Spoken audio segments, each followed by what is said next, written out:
ستړي مشئ وخت مو بخیر درنو لیدونکو کرونا ویروس جدي وګڼئ په کور پاتې شئ چې روغ پاتې شئ نن یکشنبه ده چې د وري یا حمل 24مې نیټې سره برابره ده دا شمشاد دی او تاسې د 7 بجو خبري ټولګه ګورئ په پیل کې د مهمو خبرونو سرټکي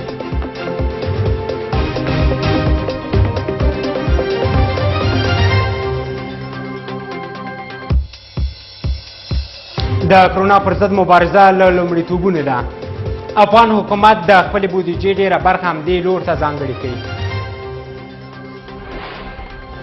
د بندیانو د اړخیز خلاصون هیلې پیدا کړي طالبانو په لومړي ځل د افغان حکومت 60 زندانیان خوشي کړل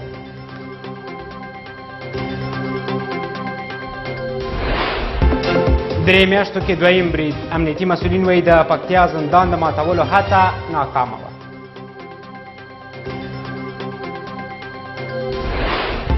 او د نړۍ په کچه کرونا ویروس تر ټولو زیات امریکایان مړه کړل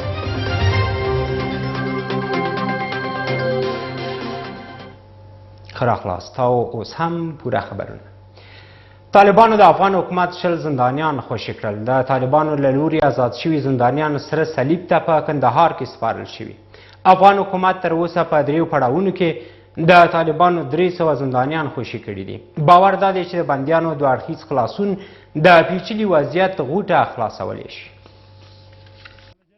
د بین الافغاني خبرو لپاره د بندیانو خلاصون کلی بلل کیږي هغه چې اوس دواړو لورو د زندانیانو د ازادۍ لپاره اقدامات پیل کړي د حکومت تر عملی اقدام وروسته طالبانو هم د 60 بندیانو د خلاصون پریکړه اعلان کړه نن به د اسلامي امارت لخوا د حکومت 60 تنه بندیان له زندان څخه خوشي او د کندهار په ولایت کې به د سره صلیب ادارې ته وسپارل شي حکومت بیا تر اوسه 300 بندیان آزاد کړي چې وروستی اقدام یې د یکشنبې په ورځ د 100 نورو بندیانو خلاصون دی د افغانستان د بشر حقوقو سازمان وایي د بندیانو خلاصون باید سمبولیک نه وي عملاً باید د خبرو د پرمختګ او د جګړې په کمښت اغیز او اوربند ته لاره هواره کړي د بندیانو پروسه په صحیح او شفاف شکل باندې روانه نشي او په خنیات باندې بندیان خوشی نشي نو تابعی ده چې د هغه هوکړې چې هغه د امریکا او د طالبانو ترمنځ شوې ده هغه ته زیان ورسوي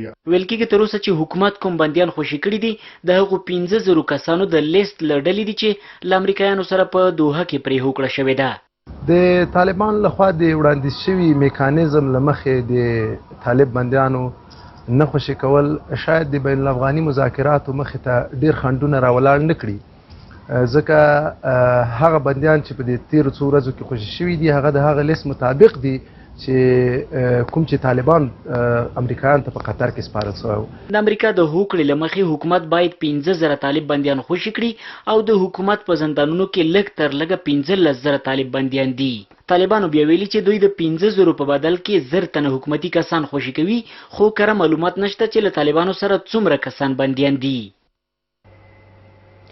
د پکتیا ولایتي مسؤلین وایي امنیتي ځواکونو پر زندان د طالبانو ستر برید شنډ او د سلګونه بندیانو د تیښتې مخه یې ونیوه تېره شپه د ماخوستن له لمانځه وروسته یو شمېر بندیانو پر پولیسو برید وکړ مسؤلین وایي چې هممهاله له زندان بهر طالبانو ډزې پیل کړې او هڅه یې کوله چې سلګونه بندیانو ته د تیښتې زمینه برابره کړي د پولیسو او بندیانو په دغه خودډب کې 2 پولیس وژل شوي 4 پولیس او 2 بندیان ټپیان دي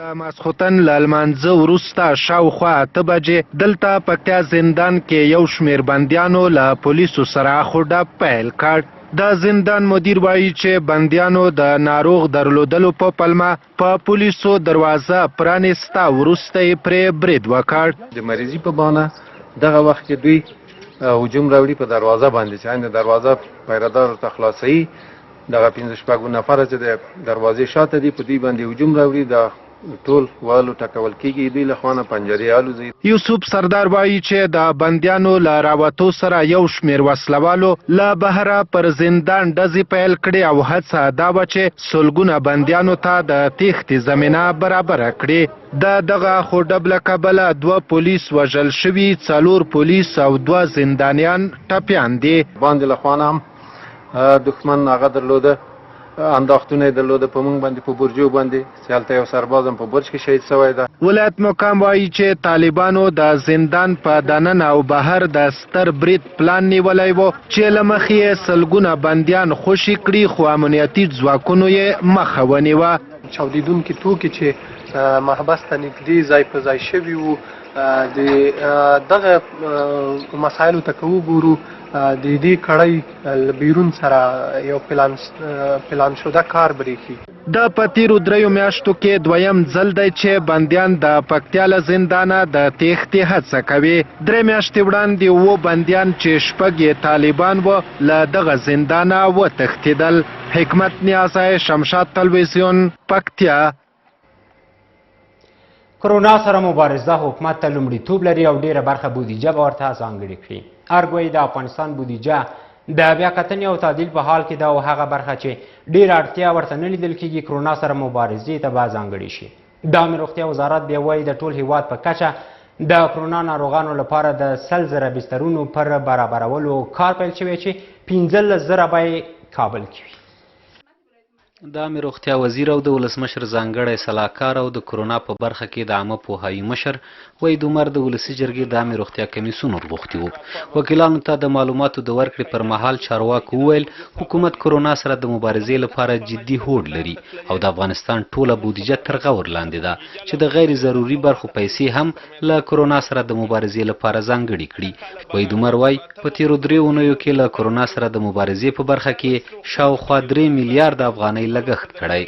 تمام بودجه دولت افغانستان قابل بازنگری و قابل تعدیل است. از جایایی که ضروری نیست و حتمی نیست و عاجل نیست تمام بودجه تعدیل میشه میای به بودجه کرونا. احتمال معمولی برداشت میست یک رقم تخمینی براتون میگم ممکن ما تا امروز 3 میلیارد افغانی هزینه کرده باشیم سر کرونا. د عامه روغتیا وزیر بیا وایي کرونا د پراختیا په حال کې ده او دوی اندېښمن دي چې په دغه وایرس د اخته کسانو شمیر به زیات شي چې په دې موخه په ټول هیواد کې د کرونا ناروغانو لپاره د 100,000 بسترونو برابرولو چارې پیل کړي. 100,000 بستر آمادگی میگیریم در سرتاسر افغانستان. 15-20,000 بد در کابل مد نظر میگیریم که شاید پس فردا قصد عالمانه با وجود 300 بستر ظرفیت. کار دیگه که انجام میتیم لیلی پلی‌تکنیک کابل است آماده شده، لیلی پانتون کابل است آماده شده و همچنان شاروالی محترم کابل 2 جای دیگر هم برای 10,000 دیگه آمادگی میگیری. فیروزالدین فیروز وایي د دوی د اټکل له مخې د کرونا پر وایرس د اخته کسانو له 15% امکان نه لري چې بیرته روغ شي. 20% مریض کسایی که مریض میشن از 20% 15% از اعراض علائم شدید میشه که یا ضرورت دارن که به شفاخانه بیاین. باز از اینمی 20% از این 5% ضرورت پیدا میکنه که در ونتیلیتر بره. این همون 5% است که باز مشترکاً امروز دعا میکنیم. په ورته وخت کې د ولسي جرګې د عامه روغتیا کمیسیون نیوکه لري چې ګنې له کرونا وایرس سره د مبارزې او مخنیوي په برخه کې ولسمشرۍ ماڼۍ او اړوندو ارګانونو ترمنځ هیڅ ډول همغږي نشته. خو عامه روغتیا وزارت او ارګ بیا دغه ډول څرګندونې ردوي. هماهنگی بین ارگ و وزارت صحت و ارگان ها وجود نداره که ما اینا میگیم که باید این هماهنگی بیشتر شود. رئیس جمهور، معاونینش، وزارت ها، وزیرا، یعنی گفتم حتی دیگه همه کار ماندن. کل توجه سر است که مبارزه با کرونا چطور شود و چطور مردم نجات پیدا بکنه. دیگه هماهنگی بسیار خوب است. د رئیس جمهور له سطحې نه نیولې چې په دې تیرو 3 هفتو کې نور ټولو کارونو ته دویمه ترجیح ویلې، اوله ترجیح ورته کرونا وه، له سهاره تر مازدیګره. له کرونا وایرس نه د صحي کارکونکو د خوندي ساتلو لپاره افغانستان 1 میلیون حفاظتي چپنو ته اړتیا لري چې اوس مهال عامه روغتیا وزارت یوازې 200,000 دغه چپنې په واک کې لري. خو عامه روغتیا وزیر وایي داسې ظرفیتونه یې رامنځته کړي چې په کور دننه به د ډاکټرانو لپاره د ورځې 10,000 محافظتي چپنو تولید پیل او ترڅنګ به په مجموعي توګه تر 2 میلیونه فلټر لرونکي ماسکونه تولید کړي. هیواد کې د کرونا ویروس مثبت پیښې له 600 واوښتې. د عامه روغتیا وزارت معلومات ښیي چې د تیرو 24 ساعتونو راهیسې د کرونا 52 نورې مثبت پیښې ثبت شوي چې له دې سره شمیر 608 پورته شو. د عامه روغتیا وزارت کابل ښار او ولایتونو کې پر ګرځبندیز ټینګار کوي او وایي که تدابیر همداسې دوام وکړي پایلې به یې ښې وي. هیواد کې د کرونا ویروس مثبت پیښې په داسې حال کې ورځ تر بلې زیاتېږي چې کابل ښار او ولایتونو کې د ګرځبندیز محدودیتونه زیات شوي. عامه روغتیا وزارت د معلوماتو پر اساس تازه هیواد کې 52 نورې مثبت پیښې په بېلابېلو لابراتوارونو کې ثبت شوي چې 28 په کابل، 8 کندهار، 9 هرات، 4 بلخ، 2 بامیان او یوه پیښه هلمند، ننګرهار او پکتیا ولایتونو کې ثبت شوي. کابل کې 28 مثبت پیښې، قندهار کې 8، بلخ کې 4، په بامیانو کې 2 مثبت پیښې او د ننګرهار، هلمند، پکتیا په ولایتونو کې هر یو ولایت کې یوه مثبت پیښه ثبت شوه. عامه روغتیا وزارت کابل ښار او ولایتونو کې په ګرځبندیز ټینګار کوي او وایي که محدودیتونه همداسې دوام وکړي پایله به یې مثبتې وي. همغږي ډیره زیاته ده، همکاري زیاته شوې او انشاءالله که همدغه شانته همغږي او همکاري د ټولو سکتورو موجوده وي زموږ او تاسو نتایج به انشاءالله ډیر ښه وي. اوس هم که ځان وارزوو د نورو ملکو سره نتایج ډیر ښه دي. د هیواد په کچه د کرونا ویروس پر وړاندې مبارزه جریان لري چې تر دې دمه یې د مړو شمیر 19 کسانو ته رسیږي او له ډلې 29 کسه بیرته رغېدلي.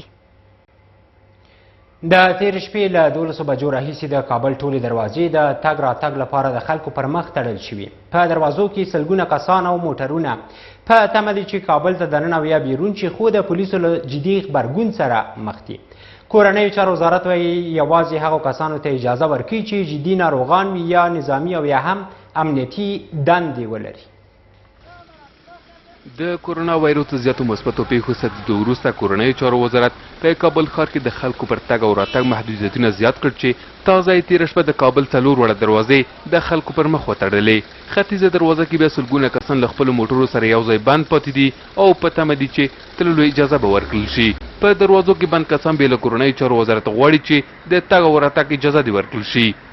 ولاړ یو خوران ګندانه راوړي او دې خوران واپس پریدي نه وای ترکاری پکې نشته او تش گاډي و پریدي نه او سار 5 بجو نه ولاړ یو وسو کو واسطو والا پریدي چې کومه دولتي کاسي هغه پریدي مریض پریدي او خالی گاډي نه پریدي. تنتن کېږي چې خوري مار چې خور څوک بس د مجبور نه لګي نو څوک ونه څوک بیا پیری اوس بیا پیری له څو بیا تیر راوړو. کورنیو چارو وزارت وایي له جدي ناروغانو او له نظامي کسانو پرته هیڅ چاته به اجازه ورنه کړل شي چې کابل ښار ته دننه او یا هم له دې ځایه نورو ولایتونو ته سفر وکړي. کورنیو چارو وزارت له خلکو غواړي چې په دې 2 اونیو کې دې له سفر کولو ډډه وکړي. د کابل پولیس دنده لري ترڅو د خلکو له ګڼې ګوڼې او تګ راتګ څخه مخنیوي وکړي. همدارنګه له کابل څخه نورو ولایتونو او له ولایتونو څخه کابل ته د مسافرینو پر تګ راتګ هم بندیز لګیدل. په دروازو کې د بندو کسانو د روغتیايي وضعیت د څېړلو لپاره روغتیايي کارکوونکي ګمارل شوي او هر څه له نږدې څاري، خو اندېښنه بیا دا ده چې هلته د خلکو ګڼه ګونه زیاته ده چې دا پخپله د کرونا وایروس د خپرېدو لپاره مناسب چاپېریال دی. په کور پاتې شئ روغ پاتې شئ هغه شعار دی چې طبیب او خطیب پر کرونا ویروس د اخته کېدو مخنیوي په موخه خلکو ته بیانوي. د عامه روغتیا وزارت پر کرونا ویروس د اخته کېدو مخنیوي په موخه د عامه پوهاوي نوې تګلاره عملي کړه. د منبر او ډاکټر غږ په نوم عامه پوهاوی به په موټرو کې کیږي څو خلکو ته د دین او طب له پلوه د ځان ساتنې سپارښتنې وشي. دینی عالمانو او طبي ډاکټرانو دا موټریز کاروان جوړ کړی چې خلکو ته عامه پوهاوی ورکړي چې څنګه کېدای شي پر کرونا وایروس اخته نشي. کور پاتې شئ روغ پاتې شئ هغه شعار دی چې د علماو او ډاکټرانو لخوا خلکو ته ویل کېږي چې ځان، کورنۍ او ټولنه سالم وساتي. علما وایي د انسان بدن الهي امانت دی او باید په ساتلو کې جدي هڅې وشي او د ډاکټرانو سپارښتنې عملی شي. لازم دیدیم که یک کاروانی را جهت آگاهی عام مردم با نماینده های دکتر صاحبا یک جا تحت عنوان د منبر او دکتر غږ ای را تنظیم بکنیم و این آواز را برسانیم که در خانه هایتان بشینین تا مسئول ببانین. فتوایی که از آدرس وزارت ارشاد حج اوقاف، فتوایی که از آدرس کمیسیون عالی علما مبارزه علیه کرونا صادر شد این را مد نظر بگیرن، عملی بکنن، از حضور یافتن در اجتماعات غیر ضروری. د عامه روغتیا وزارت د ساري ناروغیو د کنټرول برخه وایي باید خلک د دیني عالمانو او ډاکټرانو سپارښتنې ومني چې د بدن ظاهري او باطني بڼه سالمه پاتې شي. ډاکټران وایي لوړه تبه، سردردي، ځاندردي، د پزې بهیدل، وچ ټوخی او سالنډي د کرونا وایروس نښې دي. ټول خلک روحان او ذهنان دې ته اماده سي چې قرنطین یې په کور کې پاتې کېدل بغیر له ضرورت څخه د کور څخه راوتل ضرور نه دي، ځکه چې وایرس یو نفر څخه 10 نفرو په 20 نفرو ته خپریږي، د هغې ټوله کورنۍ په خطر کې ولیږي. په ټولو هیوادوالو باندې غږ کوو چې همکاري وکړي او یوازینۍ همکاري د ټولو هیوادوالو هغه دا ده چې په خپل کور کې پاتې شي. یعنی هر فرد د دې ټولنې کولی شي چې د دغه ناورین په مخنیوي کې برخه واخلي. تر دې وړاندې علماو فتوا ورکړې وه چې خلک دې جوماتونو ته د جمعې او جمعې ورځې لمنځونو لپاره نه ورځي او په کورونو کې دې په جمع یا یوازې لمنځونه وکړي، ځکه د ژوند تلف کېدو ویره موجوده ده او اسلامي جواز لري. بلخ کې د کرونا د تشخیص مرکز په 24 ساعتونو کې یوازې 10 کسان تشخیصولی شي. دغه مرکز چې د شمال 15 ولایتونو لپاره جوړ شوی او اوس یې پر ظرفیت او تجهیز د خلکو بې باوري د دې لامل شوی چې زیات کسان روغتون ته مراجعه ونه کړي. د بلخ ولایتي شورا غړو او عامو اوسیدونکو له حکومت وغوښتل چې د مرکز په تجهیز خاصه پاملرنه وکړي. لس ورځې وړاندې مزار شریف کې د شمالي ولایتونو لپاره د کورونا ویروس د تشخیص مرکز فعال شو چې په 24 ساعتونو کې د 10 مشکوکو کسانو د تشخیص ظرفیت لري. د بلخ د ولایتي شورا رئیس وایي چې په مزار شریف کې د کورونا ویروس د تشخیص مرکز ظرفیت او نور تجهیزات د شته ګواښونو په پرتله ډیر کم دي. خو د بلخ عامه روغتیا ریاست وایي چې حکومت په تیرو 2 ورځو کې بلخ ته نوي تجهیزات لیږلي دي. تشخیص مرکز کرونا هست در بلخ که ما جمعه قبل او را افتتاح کردیم و او متاسفانه ظرفیت در 24 ساعت بیشتر از 30 نفر را ندارد. احتمالاً یک سری انتقادات است که شاید بجا باشه. مثلا ما تا روز پنجشنبه تجهیزات به دسترس نداشتیم. روز پنجشنبه بعد از ظهر روز پنجشنبه برای ما تجهیزات رسید. په ورته مهال مزار شریف کې پر کورونا ویروس اخته کسانو لپاره نوی 220 روغتون هم پرانستل شو چې چارواکي وایي پرمختللي تجهیزات لري. این مرکز با ظرفیت ابتدایی 200 مریض اعمار شده و تقریبا تمام تجهیزات از کابل آمده. این خریداری را کابل کرده. خو د بلخ مدني فعالان او د مزار شریف اوسیدونکي وایي ډیری هغه کسان چې د کورونا شک پرې کیږي د تجهیزاتو نشتون او د ډاکټرانو نه پاملرنې له امله روغتون ته مراجعه نه کوي. کومکات چې اوس ښودل شوې ده تر دې څخه څو برابره زیات کسان په بلخ کې په دې ویروس باندې اخته وي، خو امکانات محدود دي. د مرکزي دولت څخه هیله کوو چې په شمال کې یا بالخصوص بلخ ولایت کې د دې ویروس تشخیص مرکز ته ځانګړې پاملرنه وکړي. د ښار د همجوار ولایتو څخه نور د کورونا مثبتې پیښې ډېرې دي او په مزار شریف کې هم ډېرې دي. د 10 تشخیصي مرکز دلته کافي نه دی. موږ د مرکزي حکومت څخه دا غوښتنه لرو ترڅو دغه تشخیصي مرکز تر 100 الا تر 200 پورې ډېر کړي. مزار شریف کې د کورونا ویروس د تشخیص په مرکز کې د بلخ، سمنګان، جوزجان، سرپل او فاریاب ولایتونو د پیښو ازمایښتونه کیږي چې د خلکو په خبره د ظرفیت له اړخه بسنه نه کوي. جاوید واک، شمشاد راډیو تلویزیون، بلخ. د هرات ولایت د عامه روغتیا ریاست ته بیا د کرونا تشخیص یو لړ اړین مواد رسیدلي، خو لا هم په هغه اندازه نه دي چې د ټولو مراجعینو لپاره بسنه وکړي. د عامه روغتیا ریاست مسؤلین وایي اوس مهال یوازې د هغو کسانو معاینات ګوري چې د کرونا شدیدې نښې نښانې ولري. همدانن یکشنبه هرات کې د کرونا 7 نورې تازه پیښې ثبت شوي دي. هرات چې د کرونا ویروس پیښې د نورو ولایتونو په پرتله پکې زیاتې دي، د اړینو طبي توکو له کمښت سره مخ دی.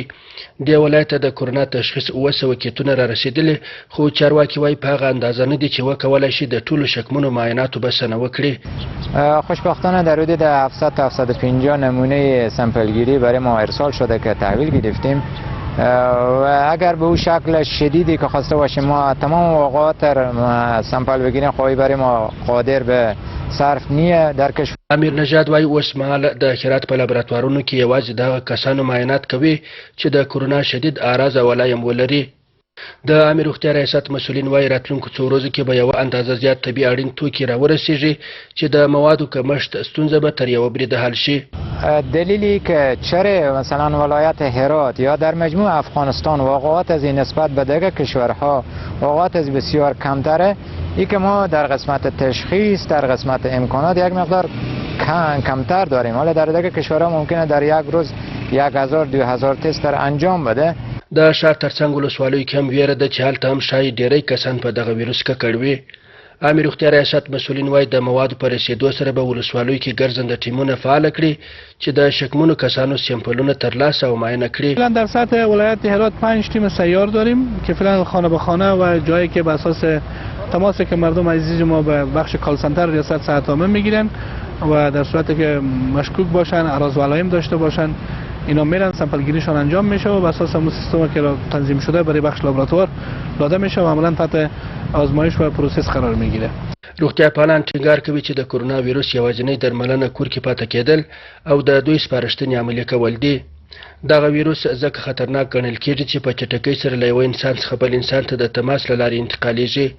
شرف الدین کاکړ، شمشاد راډیو تلویزیون، هرات. د ولسي جرګې غړي د کرونا لپاره د ځانګړې شوې بودیجې په لګښت کې د روڼوالي غوښتنه کوي. دوی نیوکه کوي چې ولایتي مسؤلین تر اوسه نه دي توانېدلي چې د کرونا د مخنیوي په برخه کې د ورکړل شوې بودیجې په مټ لازمې روغتیایي اسانتیاوې برابرې کړي. د دوی په باور که ځانګړې شوې بودیجه په سمه توګه ولګول شي په نږدې راتلونکي کې به د دغه ویروس د خپرېدو کچه صفر ته راټیټه شي. کندهار ته تر دا مهاله د کرونا د مخنیوي په برخه کې 100 میلیونه افغانۍ بودیجه ځانګړې شوې ده. کندهار چې له هرات او کابل وروسته پکې د کرونا د مثبتو پیښو د زیات شمیر له امله درېیم ځای کې قرار لري. د ولسي جرګې غړي د کرونا د مخنیوي په برخه کې د ځانګړې شوې بودیجې د پرځای لګښت او روڼوالي غوښتنه کوي. ولسي جرګه کې د کندهار د خلکو استازی فریبا احمدي کاکړ وایي که ورکړل سوې بودیجه په سمه توګه ولګول سي دغه ولایت کې به ډېر ژر د کرونا د مثبتو پیښو شمېر صفر ته راټیټ سي. بیخي ډېره ښه بودیجه ده. دوی د خپل هڅې وکړي من حیث د مسؤلینو زما څه رانیولې تر ټولو پورې من حیث د مسؤلینو دا کوشش دې وکړي چې بودیجه دې په مصرف ورسوي تر هغو چې د دې فاجعې مخنیوی وشي. هغې دغه غوښتنې کندهار کې له 700 غربت ځپلو کورنۍ سره د خوراکي توکو د مرستې پر مهال وکړې. فریبا کاکړ همدا ډول له سوداګرو او شتمنو خلکو غوښتنه وکړه چې د قرنطین په موده کې د غربت ځپلو خلکو لاسنیوی وکړي. زموږ تجاران، زموږ ورونه، زموږ هغه کسان چې شکر دی اقتصاد یې ښه دی، دوی که دغسې د خلک مستحق خلکو ته کومک وکړي په کندهار کې د غریب څوک پاته نه شي. ځکه د کندهار نفوس د 4 یا 3.5 میلیونو خلکو په اندازه ده. هغه په دې کې هغه کسان دي چې اقتصاد یې ښه دی، په دې کې هغه متوسط کسان دي چې بیا هم ضرورت نه لري. په همدې حال کې د کندهار ښار یو شمېر غربت ځپلي کسان د قرنطین په موده کې له حکومت څخه د خوراکي توکو د نرخونو د کنټرول او له سوداګرو څخه د لازمو مرستو غوښتنه وکړه. موږ د ټولو هغه خلکو څخه چې نن یې زور رسېږي یا زور لري نن چې موږ ته په ثبوت ورسوي خپل زور چې دوی څنګه قدرتمند دي، څنګه تجاران دي او پر موږ یې زړه خوږېږي که نه. هم ښکاره کړي یعنې واقعا دغه مستضعفینو چې اړتیا لري دغه مرستې ته اړتیا لري د هغوی څخه مرسته وکړي.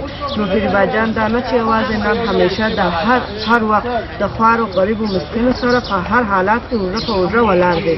تر دې وړاندې د کندهار والي ویلي و چې د کرونا په برخه کې ځانګړې سوې بودیجه به د یوې ځانګړې کمیټې او میکانیزم له لارې مصرف سي. هغه زیاته کړې وه چې د یادې بودیجې 80% په روغتیایي برخو او پاتې نوره به له غربت ځپلو سره پر مرستو مصرف کړي. رازمل زمان، شمشاد راډیو تلویزیون، کندهار.